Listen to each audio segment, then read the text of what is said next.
We're on Mikvaot Perek Chet Mishnah Hey, fifth Mishnah in the 8th chapter Masechet Mikvaot. So we're now going to talk about the idea of when a person goes to the mikveh, so how much of their body has to actually touch the water. So we normally assume it's all of their body has to touch the water, and we're going to see that that's technically true, but there are limitations. It says the Mishnah, Nida, a woman who's a Nida, she has to go to the mikveh. Shenat ma'ot b'piyah. She puts money in her mouth. V'yarda v'tavla, and she went into the mikveh. So she took a coin, put it in her mouth. Then the Mishnah says, "Tehorami tumata." So remember that nida is a certain kind of tuma, tumat nida. So they had two issues. Nowadays, we don't deal with any other type of tuma other than tumat nida. A woman goes to the mikveh for a nida.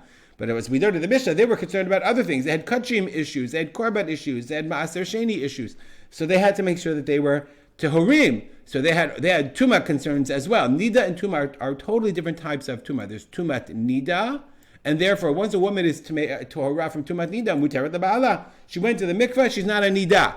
Okay, so she put money in her mouth. She went to the mikveh. So she's tohara tumata from nida.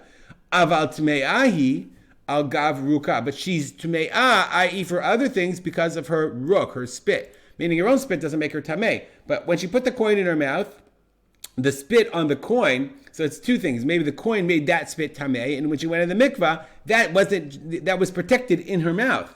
So you shouldn't do that. Or some others say that the spit itself, because it's like it gloms onto the coin, the spit itself becomes a source of liquid in her mouth. That's tameh. Anyway, so she's still tameh. She's tahara from nida, but she's still tameh. Bartunura says, okay, tameh mitorat maga. She touches something. Her spit can make the something tameh through tumat maga, through touch. Let's say she put some of her hair in her mouth when she went to the mikveh. Or kaftsayada, she tightened her hand very tightly. Kartsa siftotea, she pursed her lips in a way that's very tight. Ki'ilu lo tavla, it's as if she wasn't tovel. Now, interesting, the hair in the mouth we understand. Kaftsayada, she closed her hand, meaning the water can't touch her palm or whatever. Why if she closes her mouth?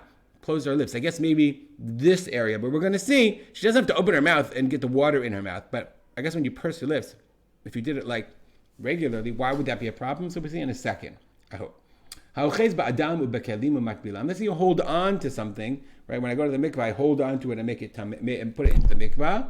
Then the Mishnah says, those things are not tahor, it doesn't work. But if I got my hand wet first, and then I took the cup and put it in the mikvah, then to horim. Now, what we normally tell people to do is just to let go for a second. That's why you have the basket, because people let go for a second and they drop it. Rabbi Shimon says, Yerapeh. That's exactly right. You should loosen your hands, so that the water can enter and the water can touch all areas of the kli or the other person. And this is also relevant for a person who's a woman who is nervous, very afraid. There are many women that are afraid when they go to the mikvah, so they want to hold on to the banister. So first of all, they got in the water, they're holding on, their hand is wet. That's definitely true according to the Tanakama. But even Rabbi Shimon, you can hold on, you just hold on a little bit looser. You don't have to hold on tight, hold on a little bit looser. So make sure that there's water in between your hand and the railing, and it's fine. Beit hastarim are the hidden areas of the body. Beit kamatim are folds in the flesh.